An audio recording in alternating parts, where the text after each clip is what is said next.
Good afternoon and welcome once again to the program Transforming Lives One at a Time. I am your host Dianne, and today we are continuing with part 2 of substance abuse. My guest, just as in part 1, is Behavioral Services Officer in the Division of Health, Wellness and Social Protection, Ms. Shermin Charles. Ms. Charles, welcome once again. And thank you for having me back. Yes, as we continue the conversation on substance abuse. But for those of you who probably missed last week, and of course you can head on to our YouTube channel, Transforming Lives One at a Time. You could subscribe, and of course you're going to see all the various programs there for your viewing. Okay, so last week we spoke about what is substance abuse, how can one detect when an individual is addicted, and some of the trends associated to substance abuse right here in Tobago. So we are going to continue. Ms. Charles, as you are well aware, a major concern is that substance abuse is becoming much more prevalent amongst our younger people. Yes. What is the pattern of substance abuse among secondary school students, and how is this area being handled? Right. So we've seen an increase in reports of students, secondary school students getting in trouble when it comes to marijuana possession on the school compound. So they are bringing it on the school compound more. Previously, you wouldn't have had that. I mean, you would have had it happening, but it's a bit more frequently now. So we have students who are repeated, I don't like to say repeated offenders, right. but they're on suspension for more than one time on suspension for the same issue when it comes to having substances on the school compound. So we see that trend happening. What we realize is that they're not just bringing the weed, but they're bringing the grinder, they're bringing the paper, and we're just assuming that they're selling it. Okay. I mean, when you ask the student, they'll say, no, I just have it in my bag, it's for me alone. But we have the assumption that there may be situations where they're selling it on the school compound. So we have that happening as well. We have also seen vaping. A lot of students are getting suspension because they are found with vapes or they are found vaping on the school compound. Vaping is a new trend. It's a new thing. It's a new cool thing to do. They're not just having the nicotine liquid, but they are also including the marijuana oil, the cannabis oil into it as well. So those are two of the main trends that we see are happening on the school compound. And then we also have the edibles as well. Because it's very easy to sneak in edibles into school because it's like any other snack. Cookie or candy. A cookie, a candy or whatever. So the only time you pick it up is when a child falls ill at school. So they may be behaving erratically. They may start to vomit, they may start to throw up, they may start to complain about headaches, dizziness, and so forth. And then when you take them to the hospital, you realize, okay, they would have ingested marijuana. So those are the trends we are seeing where the secondary schools are concerned. So what is being done to address it? Well, obviously from your division, because you can't speak about what the Division of Education is doing about it, so you could only speak about what you all are. But I could talk about the Division of Education. So I want to applaud them because back in my day, years now when I was in Bishops, when you get suspended, you stay at home. And a lot of times what happens is the children have to stay at home without supervision because the parent has to go to work. What the division has implemented is this learning and enrichment center, where instead of you staying home on suspension, you go to that center. And I want to say that they're doing an excellent job in ensuring that while at the center, the students are not only continuing their education, but they have a lot of life skills where that is concerned. So it's anger management, it's conflict resolution, and one of those things we have is a substance misuse education. So normally they will contact us and they will say, okay, we have some students who appear for vaping, who appear for marijuana possession, and then we'll go up there and do targeted intervention or universal intervention with the students, just advising them on the negative effects. So I want to applaud the Division of Education for implementing that program, because I think it's very important, and I think they're doing an excellent job where that is concerned. So what we actually do is partner with schools in that regard. Okay. We are able to go in and do intervention, whether it be targeted intervention for children who are using, who are at risk of using, or we do the universal intervention where you do it for this entire school population, educating them about the effects of substance use. Okay, so can we safely say that they have become, the secondary students, they have become more brazen? Oh yes. Yeah, because please remember, they think that marijuana use is legal, eh? They had, and which is something that we have to educate, and I think the TTPS has been doing that as well, letting them understand where the legalities of marijuana use is concerned. But children at that age are very brave. They are not going to hide and say, I'm not using it. Yeah, I'm using. Who have plants home, where they get it from, and all those kinds of things. They're very brave with it. And I think it's because, as we said last week, it's just commonplace now. Right. It becomes as regular as going and getting some KFC down the road. Yeah. So everybody's doing it, and I'm just a part of the crew. And the fact that you're allowed to have plants at your home, yes. It's like, okay, if I'm allowed to have plants in my home, I have a plant for a reason. I have a plant for a purpose. Yes. So what is the sense of just having the plant there? It means that I should use it. But remember, the parents think the plant is for the adults. Okay. So remember, the parents would be like, yeah, it's okay. I've had parents who say, yes, I use, but he know he's not supposed to use because he's under the age. But then, I mean, you can't monitor your child all the time. Of course. I mean, you're not monitoring your parent 24/7. So you have given them access to something that they're not supposed to have access to. Okay. And so parents have to be careful, because that's actually illegal. Yeah. Having these substances in a space where your children can have easy access to, you can get arrested and charged for that. So they have to be very careful where that is concerned. But I'm trying to get the rationale, because if it is that we are in a home and the parents have these trees on the outside, I mean, as a child, you have access to everything that is there. Yes. Is it that, because you can't monitor, as you rightfully say, you can't monitor your child 24/7. Yes. When you go to the washroom, they can go and get it and put it in their bags. So it's either we are saying that we want this or we don't want it. So we can't have our cake and eat it too. Yeah. And I like how you put that. If it's that you don't want your child to use, then you need to ensure that you don't use, and you don't give them the idea that it's okay to use at any age whatsoever. Right. Right? We have to ensure, because parents will try to rationalize it's okay for me but not okay for them. Yeah. And I always say, especially secondary school students, they don't listen to you. They look at what you're doing and then they make their decisions based on what you do. So you can talk from now until, this is my weed. I've heard a parent say, this is mine. It's not for them to touch. Yes. But I mean, if daddy using it, it means it's okay. It means it's okay. Because he's using it and he doesn't seem to be, everything seems to be normal. Exactly. And that's the word. Normal. Everything seems to be normal. And because it's normal, then it means that it's okay. And of course, the outside influences. So you go to school and you see your other friends sneaking away to do a little vaping or sneaking away to roll something.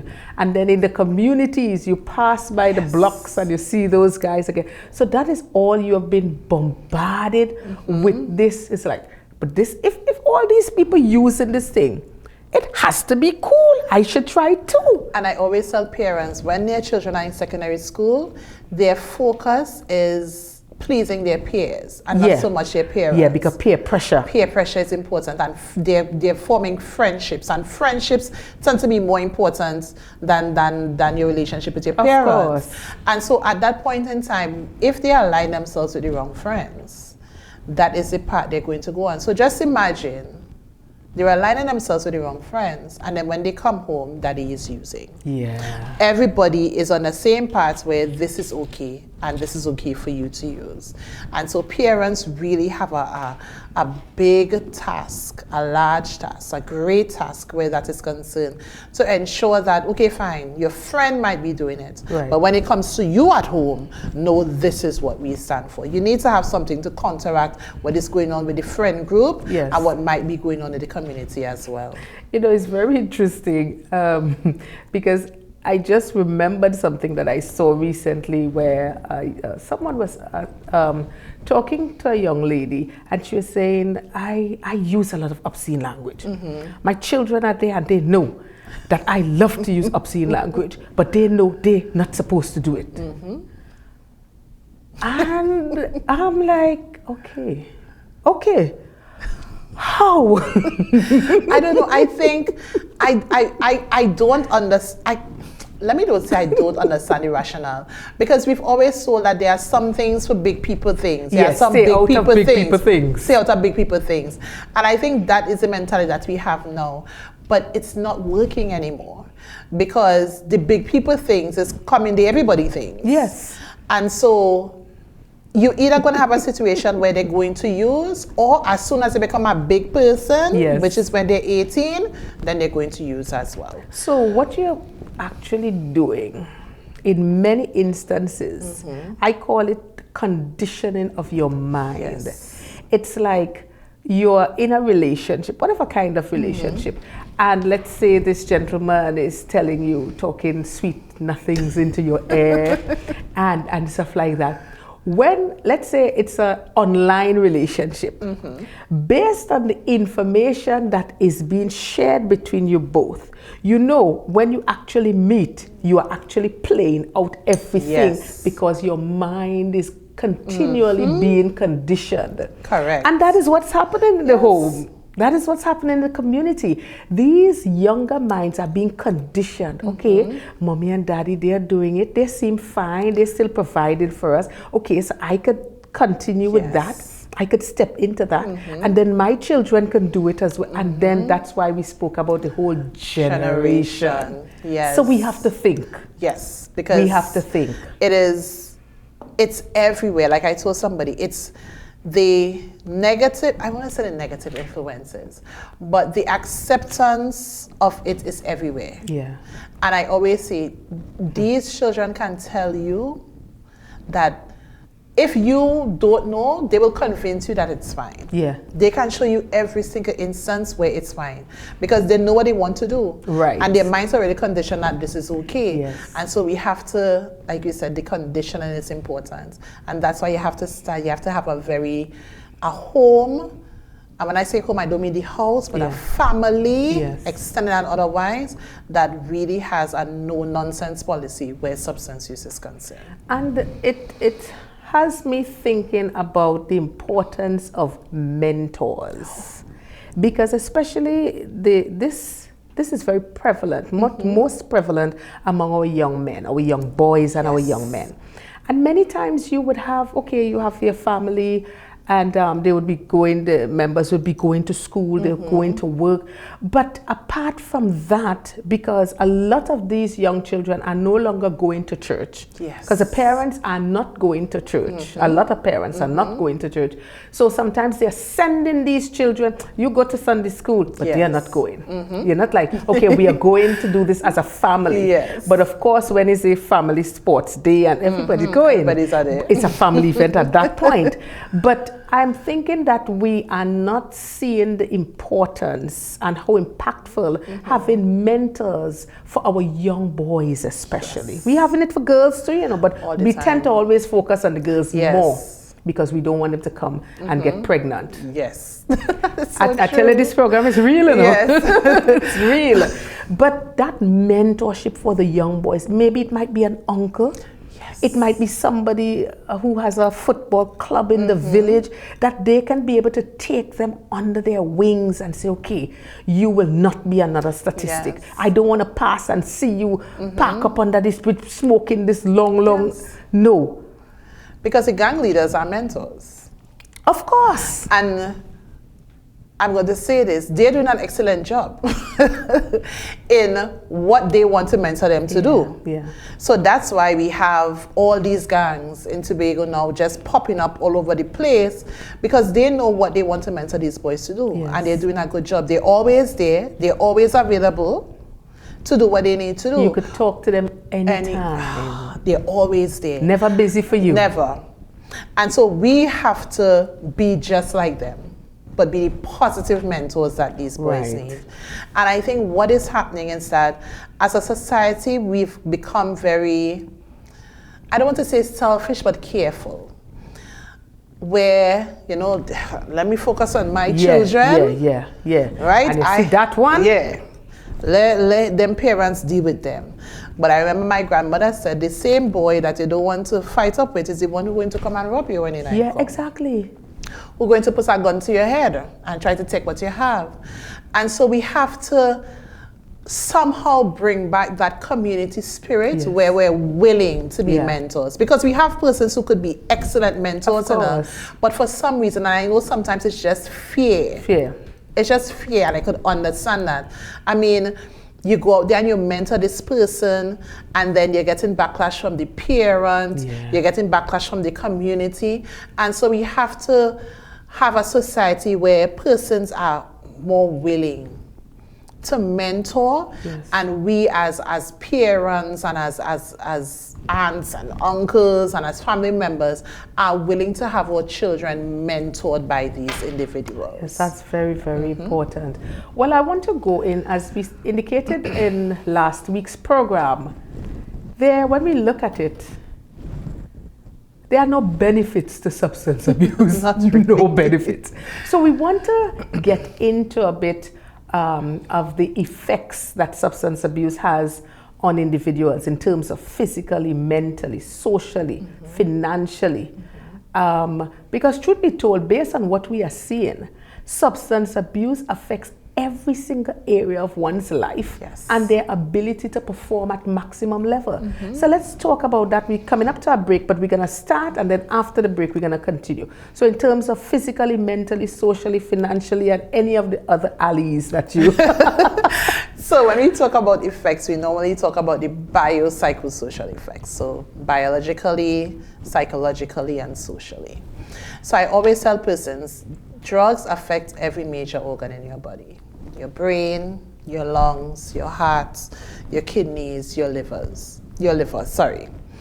And I guess I could go drug by drug and talk about the major organ that's affected. So we know alcohol, the major organ is the liver. The liver is what filters toxins out of your body. And your body basically says to you that alcohol is a toxin, which is why when you drink, you pee a lot. Because your body is trying to get rid of it. And so when we have a lot of persons going into kidney failure after extended use of the alcohol, we have some persons who would binge drink and then end up having alcohol poisoning. And so you have to be very mindful. I know you might see somebody and you see their eyes start to turn yellow as they're drinking and all these kinds of things. And so we always encourage, especially men, because we realize a lot of men, you need to check yourself. From the time someone comes and you realize they have an addiction to alcohol, I just say you need to go to the hospital. You need to check your kidneys, you need to check your liver, because something could be wrong. So that is the major organ that is affected by the alcohol. The tobacco we know is the lungs, and the marijuana as well. For some reason, persons think the smoke from marijuana doesn't affect your lungs as the smoke from tobacco. It may not have the toxins, because we know tobacco has those cancer-causing agents, the cigarettes, but it does affect your lungs as well.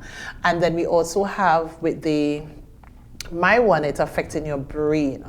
So a lot of persons have memory issues where their brain are concerned. They're not able to remember what they learned in school. They know they're supposed to do something at their job and they're not able to remember those things. And then we have the caffeine and the cocaine that just basically affects your heart, because they are stimulants, which means that they race your heart. So we'll know persons, we've heard of instances where these young people will go on a cross-country drinking an energy drink. And then they collapse, heart failure, a heart attack, and so forth. So I always say your brain, your heart, your lungs, your liver, your kidneys, those organs are affected by your substance use. And so you need to be very careful because those are your life organs. You can't function well without them. Of course. I mean, my father, he had diabetes and he ended up dying from his liver failed and his kidney failed. That's from the medication. And so you have to ensure that those physical effects don't affect you, because when those shut down, you basically are not functioning as optimal. Okay, well, we're going to stick a pin there and take a break, and we'll be right back. We continue the conversation on the other side of the break. Stay with us. If you're wondering where to find top-tier quality tiles and products to refurbish or renovate your wall, floor, or pool, well, your worry is over. Come to D-Cells Tile and Ceiling Center, Store Bay Local Road, opposite the Bonnecourt Primary School, Tobago, where you will find porcelain, mosaic, and ceramic tiles of the highest quality guaranteed. D-Cells Tile and Ceiling Center also stocks thinset, grout, tile cutters, and yes, windows. Plus, a friendly smile and service that's second to none awaits you. So forget the hassle and get all the quality tiles you need right here in Tobago at D-Cells Tile and Ceiling Center. Call us today at 460-8802, 639-8281. Opens Monday to Saturday from 9 a.m. Welcome back to the program. We continue the conversation on substance abuse. Well, just before the break, we were speaking about the effects that substance abuse has on the body. Yes. So just continue. All right. So those are some of the effects as we spoke about the major organs. And then you have those cosmetic effects I like to talk about. So you have the blackened lips from persons who are smoking. Yes. You have the teeth not being as white as it's supposed to be. You have the red eyes as well. Persons, when they drink for extended period of time, they tend to smell that alcohol on them. I tell them, it's like you sweating the alcohol. Yeah. So you have that scent on you as well. And then for persons who are dealing up with the marijuana, you realize the tips of their hands the tips of their fingers tend to be very black as well. So those are some of the outward physical effects that you can see. And then one thing you might see is weight loss, because that's all they're doing. They're drinking or they're smoking. They're not eating. And so you may see that they start to lose a considerable amount of weight. Yeah. So those are some of the signs, the physical effects of the substance use. Let's go mentally and socially, financially. Mentally, I think the scariest thing about substance use mentally is that loss of inhibitions. You have no control over your behavior. You have no control over your emotions. You would see persons lashing out in anger at something that could be considered small. You see a lot of women would say that their husband or their significant other, when they're drunk, is when they start to get abusive. Yes. Because they're not able to control your anger or you getting upset for something. Another thing is that you're just making poor choices. You're not able to, your judgment is gone. Right. So normally, a big thing is, normally you know that you have to put aside money for food. Food is out of the way. You know that you have to go and pick up your child from school. Yes, forgotten. Out of the ways, get home some way. So you have that problem with them just not making good choices. And then what we realized, a lot of persons tend to have mental health issues. Which is kind of weird, because persons will say that they're using the drug for their mental health issues, right, but then the drug can bring on mental health issues. Wow. So you see persons will say, I'm feeling depressed, so I'll use, and in some cases, their use brings on the depression. We have persons who would trigger psychosis. So you have a drug-induced psychosis where they use that substance and you have a psychosis. And then when you're off the substance, you're fine. And so we have those situations happening. But I really want persons to be careful with the mental illness. Sometimes you're fine. Yeah. Your family member may have a trait of a mental illness, which is why I tell persons I am afraid to smoke. Because my aunt, I think, had schizophrenia. By that time, we didn't know what schizophrenia was because it was a longer time. Yes. All we know that she was in St. Anne's and so forth. And so I'm always telling them, I'm afraid that I have that trait. And it triggers schizophrenia. Yes. And I don't want to deal with that. You can't take the chance. Thank you. And so we have to let them understand that psychological effect. You see persons go into a state of depression when they use. You see persons having to deal with schizophrenia, psychosis. You have persons who just can't control their emotions. Those are some of the psychological effects where that is concerned. Wow. Socially. I think this is the biggest one, but it's the one that is most, it's the one that we ignore the most, because sometimes when we tend to look at substances, we look at the effect on the person and the individual alone. Yeah. And it's more than that. We've heard stories of persons having to drop out of school. Yeah. Leave their work. Leave their work. Family put them out. Ending up in prison, legal issues. And we feel as though these are not social effects, but these are social effects. Of course. We've had instances where a family has to break up because one person is a substance user and is terrorizing everybody. And instead of staying there, the family has to break apart. We've heard instances of young boys who are very bright in school, doing well in school, getting up in substances. And by the time they reach third form, they can't function. And the next thing you know, they say they don't want to go to school. And they never return to any kind of skill training or anything, and they're just on the side of the road on the block. Yeah. And the next thing you know, they pick up with a gang and so forth.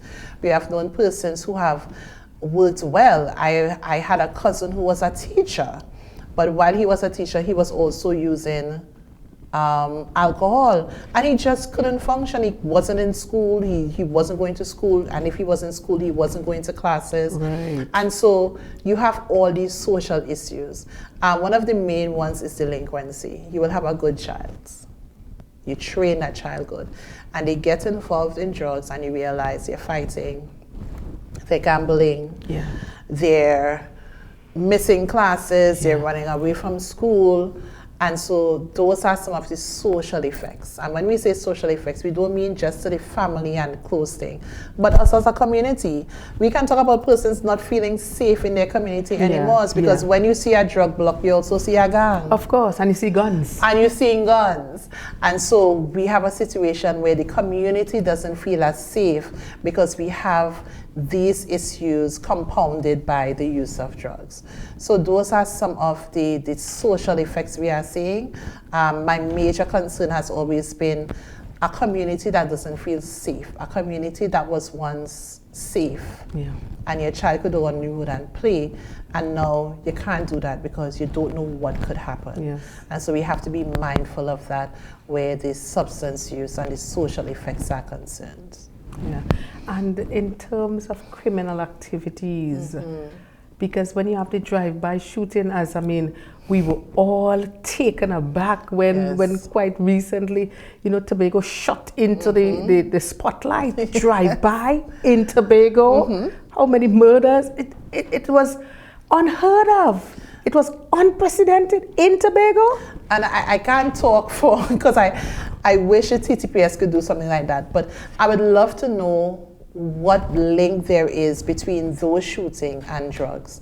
We often say there's a link between them and gangs. Many times. But is there also, what do those gangs do? A lot of gangs, they're running drugs. We know everything is interconnected. Everything is interconnected.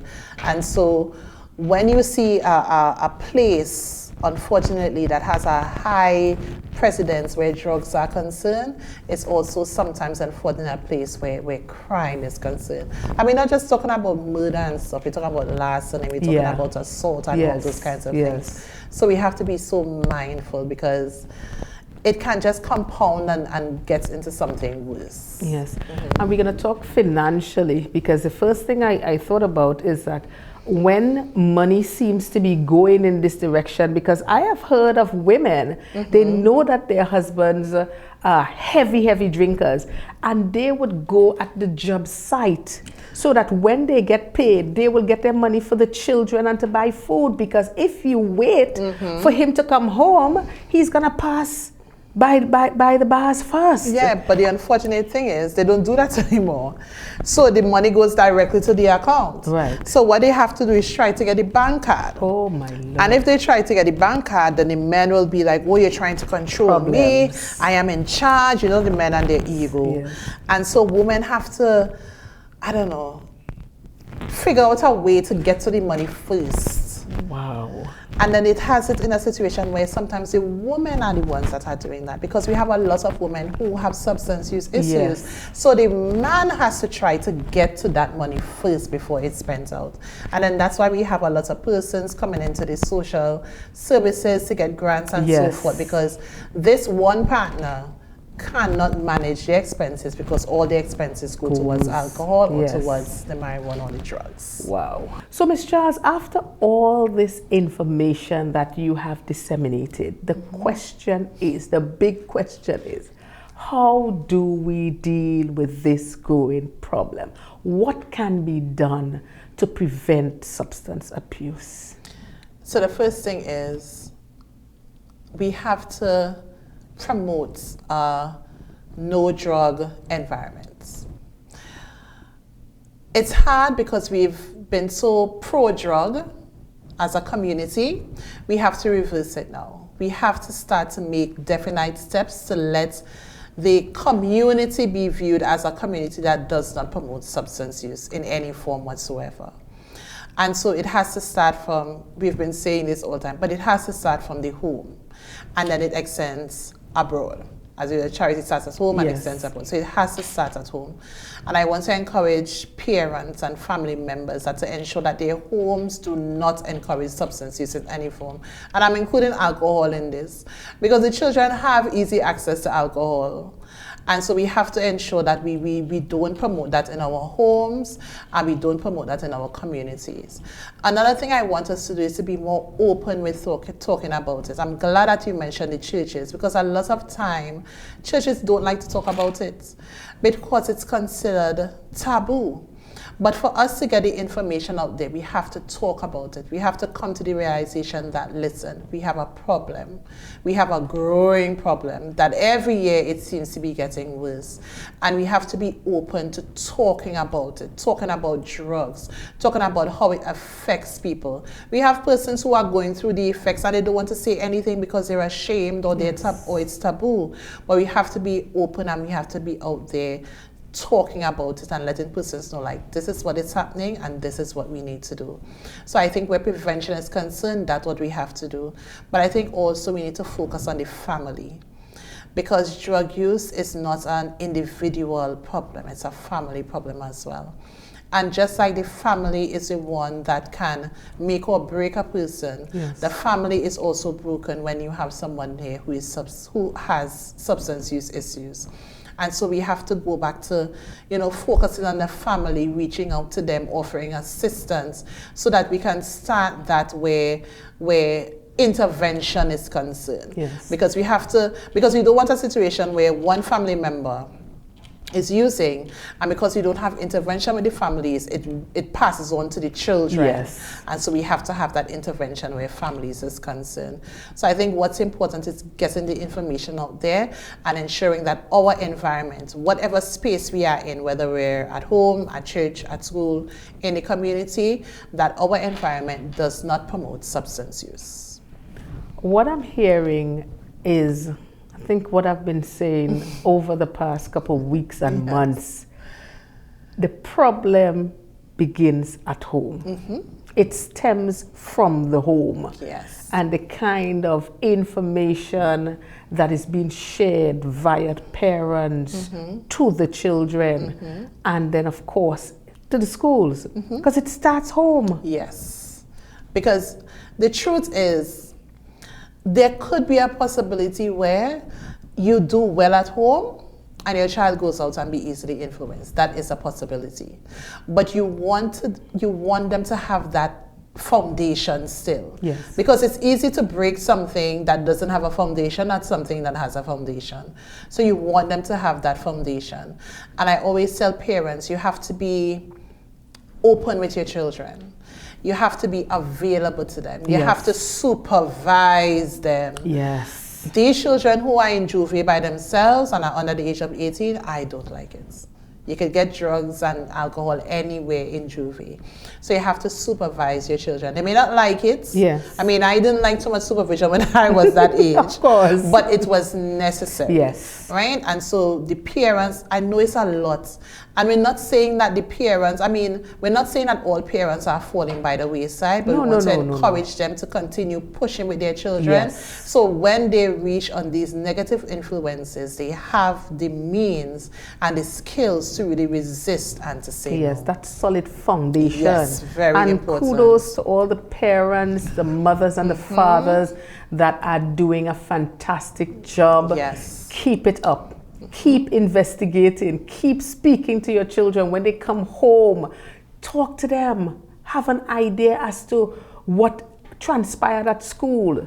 You know, don't just put them on the tablet and say, okay, hold on to this, I'm going and do this. Or, you know, you need to be able to spend enough time that you have that conversation so they are very comfortable in coming and speak to you. So someone would approach them, and because you all already have that kind of synergy, that kind of conversation, that you know, that you could come to me if anything troubles you at school, or someone probably wants to introduce you to substances, or what, come and talk to me. Let's talk about it. I might be able to tell a teacher, well, okay, this is what has been happening. And I also want to say that there are some parents who will struggle. Yeah. And I want them to know that it's okay to seek help. And I want to encourage those persons who can't help to offer that help. Yes. Because sometimes parents struggle on their own because they feel as though there's nobody there to help. Right. So you have a child and you're struggling to parent this child for whatever reason.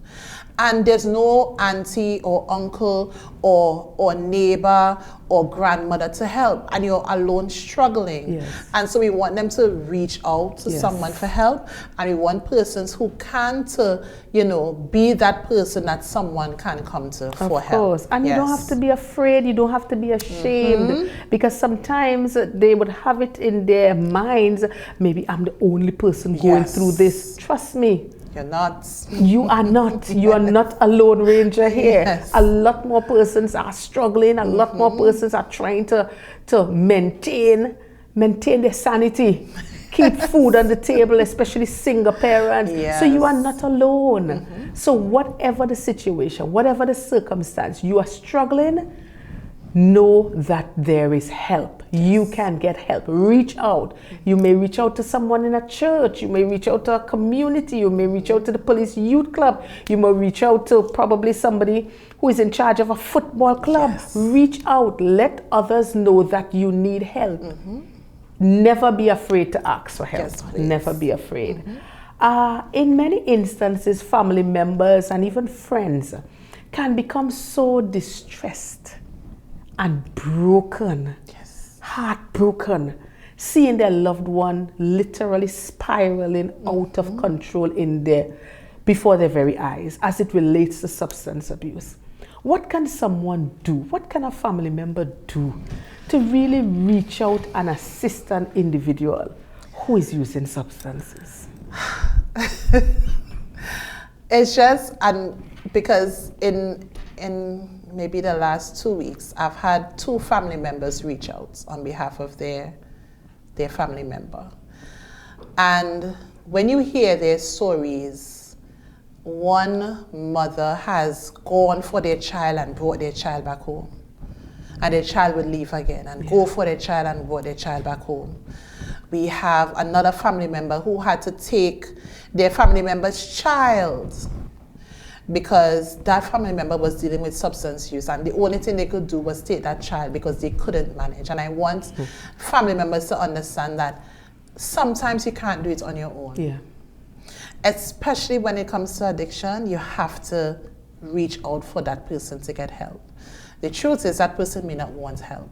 So you have to reach out for help, because I always tell persons, you can't be sick or stressed and try to help someone. Yeah. Both of you might end up in hospital together, lie down next to each other, because you can't manage. Correct. And so I always tell family members, firstly, don't be too hard on yourself.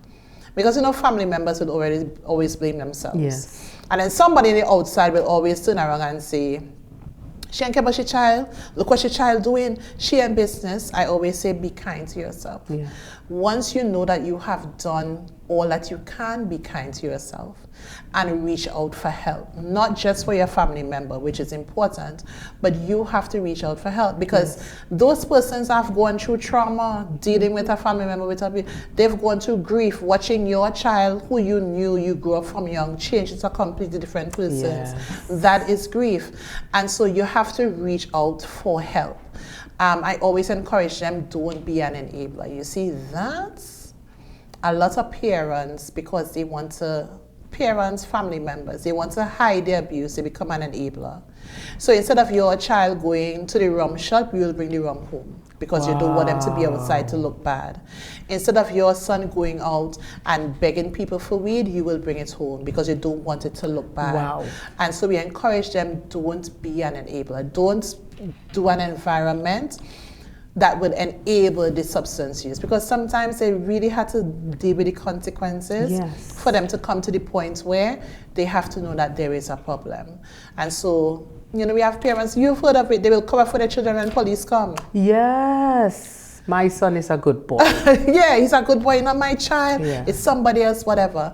And so don't be an enabler, most important. Make sure your environment does not enable their substance use.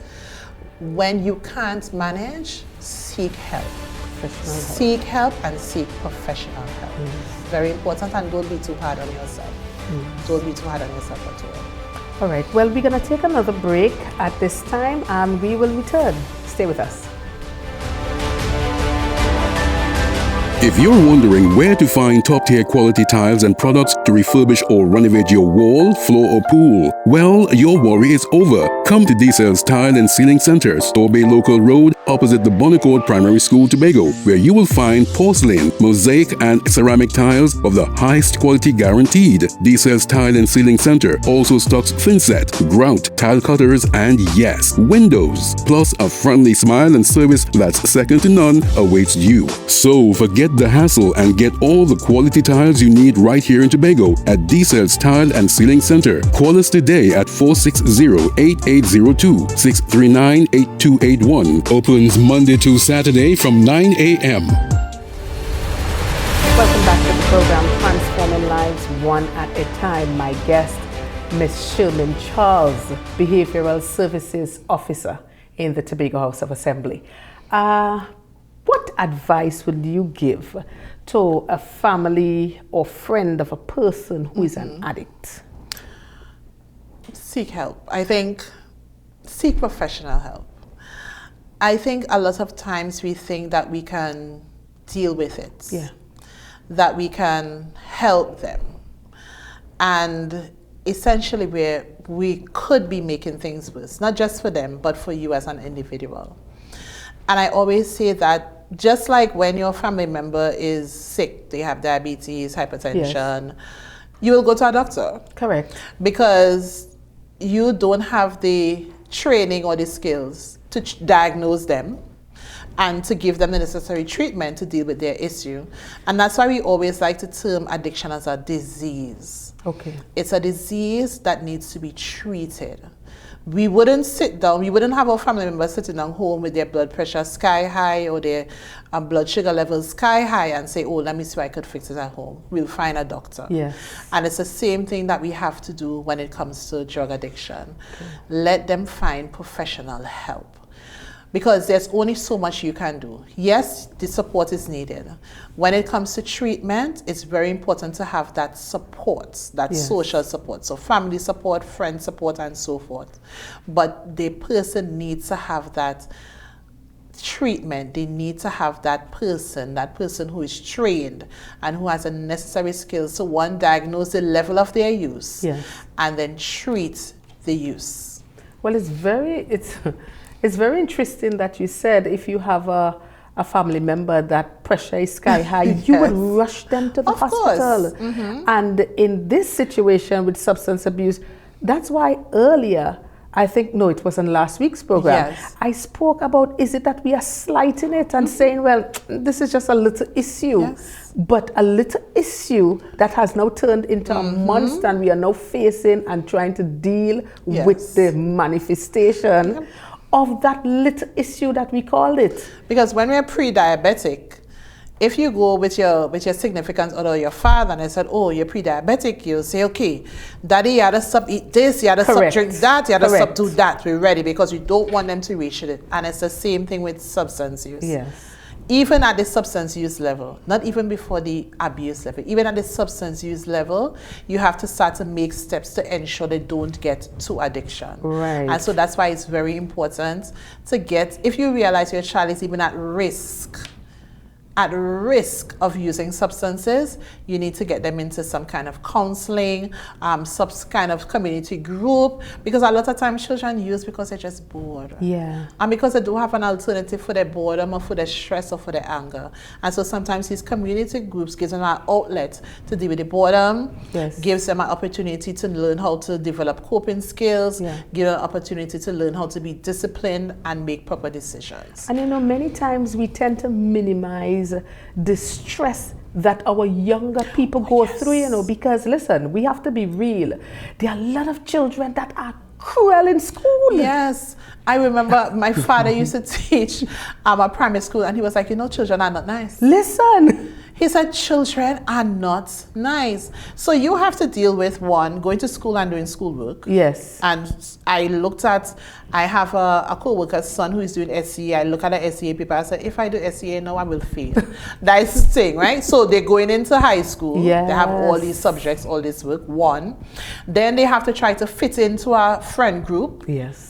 And that's hard. That's stress on itself. It is. And then you have where the bullying and the peer pressure and all these different things. So children are stressed. They are. And sometimes we like to say, oh, you stressed? Wait until you get big like me and you have to pay bills. And you have to pay bills, because that is all we see. Yes. The only stress that's supposed to be there is if you have a bill to pay. It's tea and tech and water and you have to pay cable bill and stuff like that. But we are not seeing the other little things where they may be telling them your nose too big and that kind of thing, and that stays with them until.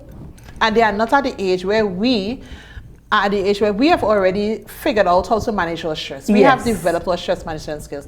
They have not. They're now starting to learn. And so we have to be mindful that teenagers go through a lot. Yes. They go through a lot, and sometimes because they don't know how to, they're now still trying to figure out how can I deal with this situation, they turn to substances. And then of course you have the fact of the issue of hormonal changes that's taking place in their bodies, and you know they know so many different things at play, and you're hearing your friends say this, and you're watching this on the internet, and so many things that bombard our young people that sometimes we don't even take seriously and recognize that it is affecting them. Because they're trying to find themselves too. They're trying to figure out who I am as a person. So you have to make sure that who they are is not aligned with substances. Indeed, indeed. Well, what kind of support systems can family members access as they treat with this problem? Who can they turn to? Where can they go for help? So I know that our unit offers outpatient counseling. Right. We currently do not have an inpatient facility, an inpatient rehab facility. We are encouraging NGOs who might be interested to send in proposals to see how we can support you in getting a rehab up and running. So we do have outpatient counseling, and we also have links with rehab centers in Trinidad. So if it's that your family member really needs to have inpatient treatment, then we can link you with a rehab center in Trinidad to have that done. Yeah, and I know that most offices, most workplaces do have EAP services. Yes. So they can access the EAP services as well. Okay, give us a reminder of the unit, name of the unit. The Alcohol and Drug Abuse Prevention Program, and our contact is 487-6665. And the location? The location is at the Division of Health, the main building, the main office, and that's at Montessori Drive, Glen Road, Scarborough. Wonderful. Same complex with community development. Okay, wonderful. Well, let's talk a little bit about the importance of having all hands on deck, all stakeholders, everybody to treat with this growing concern, because it is a growing concern. It's a growing concern, and no one entity can deal with it. Correct. You have those persons who have to deal with it on the prevention side, which is the education and the treatment and the recovery. And then you have those persons who have to deal with the supply demand. And that is the TTPS, to ensure that the supply of drugs is reduced. And then we have the healthcare sector that has to come in and deal with those persons who are suffering from those physical effects. I mean, even a person who needs to detox from alcohol, they have to do it at the hospital because they need to be monitored. And so all hands have to be on deck. And I must applaud the TTPS. I must applaud the TRHA, because they are doing an excellent job where that is concerned. Not just the supply, demand, and the treatment, but also the prevention, getting the information out there. But we need everyone else to come on board. We need the families to come on board. We need the churches to come on board. We need our communities to come on board. We need our entrepreneurs to come on board. A simple thing like making sure that a 13-year-old doesn't buy alcohol. Right. As simple thing as that. So we need all hands on deck where that is concerned, because if we leave it to the TTPS alone, we're going to fail. Of course. If we leave it to ADAP alone, we're going to fail. If we leave it to TRHA, we are going to fail. So for us to really have an impact, everyone needs to get involved, and everyone needs to push this message that say no to drugs. Yeah. We used to use that slogan all over the place, and then they just time, stopped. yes, it just disappeared. If everyone was at say no to drugs, simple, say no to drugs. That should be on the billboards. It should be everywhere. I don't know where it went to. It's disappeared. But we have to start to go back to that core thing. Say no to drugs. Because we are seeing the ripple effects. Yeah. It's affecting every single area of your life. It's affecting everyone. And I always say, not because your child or your friend is not using means that you're not going to be affected. Yes. A simple thing like work. If my coworker is drinking and not coming to work, I have to do his work for him. Of course. Because he must continue. That's right. Right? If I'm a teacher in school and there's a student not using, I have to deal with his delinquent behavior. I have to pause teaching to deal with this delinquent child because of the substance use. And so we have to realize that it doesn't just affect the individual or their families or persons close to them. It can affect everybody. It affected Tobago greatly last year with all these killings. It affecting our schools when all these children have to be suspended for substance use. And so we have to understand that it's our problem. It's not just your problem or my problem. It's our problem, and all of us have to work together to try to fix this problem. So even if my child is not abusing substances, it's still my problem. Yes. Because my child has to sit next to your child in school. My child has to work along with your child at school. Yes. My child maybe has to take a taxi that the person who is using the substances is driving. They're unsafe. So we have to look at it. We have to open up our eyes and see this in a new light. Yeah, and we have to take ownership and not make it be like, all right, well, let them stay over there. Let them deal with that. We have to take ownership. Yes, this is our problem, and we have got to fix it together. Correct. Yes, we have got to fix it together. What is one thing you would like our viewers to take away from this interview as we begin to wrap up? So many things. But what's most important is that all is not lost. Okay. So I want to talk to family members of persons who are using. All is not lost. Okay. I know it feels like it's a throw your hand up in the air situation, like I can't do nothing. And like the mother said, the next thing I hear is the bad news. We have had instances of persons who have gone through recovery.